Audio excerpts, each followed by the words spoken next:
खुलुमबाय फुंबिलिनि गोजोन हाबलायनाय बयनिसिमबो जासिहरग्रोबाय दिनैनि गाहाय रादाबखौ लाबोनाय एन्ड डिफ्रेशन इउट्युब चेनेलाव बे चेनेलाव नोंथांमोन बयखौबो बरायबाय। दिनैनि गाहाय रादाब खुंथायनि गोहोआव थानायनि थाखाय सुबिदा बादि राजखान्थि गेलेलांगोन बिटिसिआव आरो 25 बोसोर सासन खालामलांबावगोन हाग्रामा महिलारि। बिटिसिनि जौगाथाय आरो रायजो राजानि गाहाम हाबा मावनायनि थाखाय समबादियै बिपिएफ दोलोआ सुबिदा बादि राजखान्थि गेलेलांगोन। बिपिएफ दोलोआ रावनिबो गोजोर राजखान्थियारि लोगोबो नङा एबा रावजोंबो अराय सुथुरबो नङा। बे बिबुंथिया जाबाय बिटिसि गाहाय एबा बिपिएफनि आफादगिरि मुस्रि हाग्रामा महिलारिनि।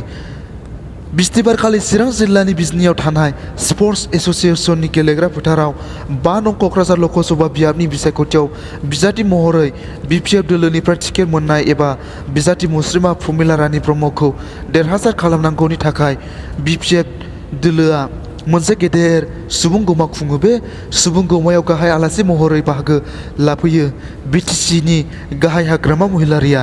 अदेबानि बे सुबुं गौमायाव महिलारिजों लोगोसे रायजो सरकारनि दावबायथिलि बिफाननि मन्थ्रि चन्दन ब्रह्मनि अनगायैबो रायजो सभानि एमपि बिश्वजित दैमारी आरो बिपिएफनि बिजाथि मुस्रिमा प्रमिला रानी ब्रह्मआबो नुजाथिफैबावो।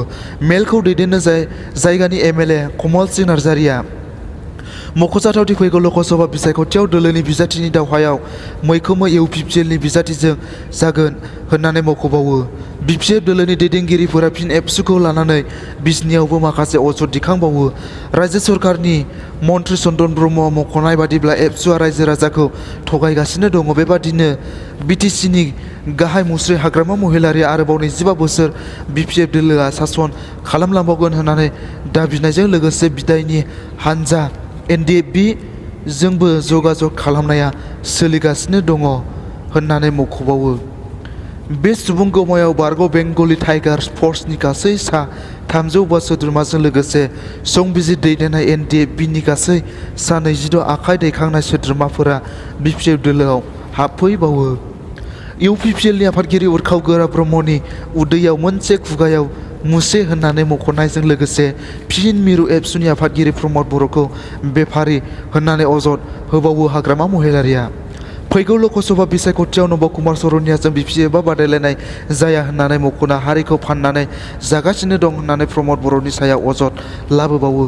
महिलारिया मख'बावनाय बादिब्ला बिजनीआव प्रमद बर'खौ रायनाय जादों। बिनिफ्राय सरबगुआव थांनानै रायगोन आरो तामुलपुरनि थांनानैबो एबसु आफादगिरि प्रमद बर'खौ रायहैबावगोन। महिलारिनि बादिब्ला एबसुनि आफादगिरि प्रमद बर'आ सासे दालाल। एबसुखौ लानानै प्रमद बर'आ बेफार खालामगासिनो दङ। आगानसे सिगांबावनानै मुस्रि महिलारिया एबसु आरो जुथाइ सोमावसार हान्जानि बड'लेण्ड सोमावसारनायखौ मोनसे थुनफावथिनासो होनना अजद लाबोबावो।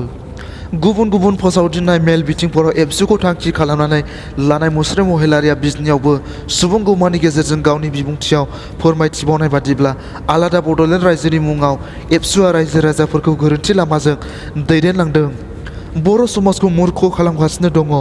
उरखाव आरो एबसुनि आफादगिरि प्रमद बर'आ महिलारिनि अजद तेजपुराव बिजाथि फसंनो थाखाय सिगांनानै बिजाथि फसंफिननाय बाथ्राखौ रायखांना मुस्रि महिलारिया मख'बावदों दि तेजपुराव प्रमद बर'आ बिजाथि फसङैनि जाहोनानो जाबाय मबेबा मोनसे दोलोनिफ्राय प्रमद बर'आ रां लादों।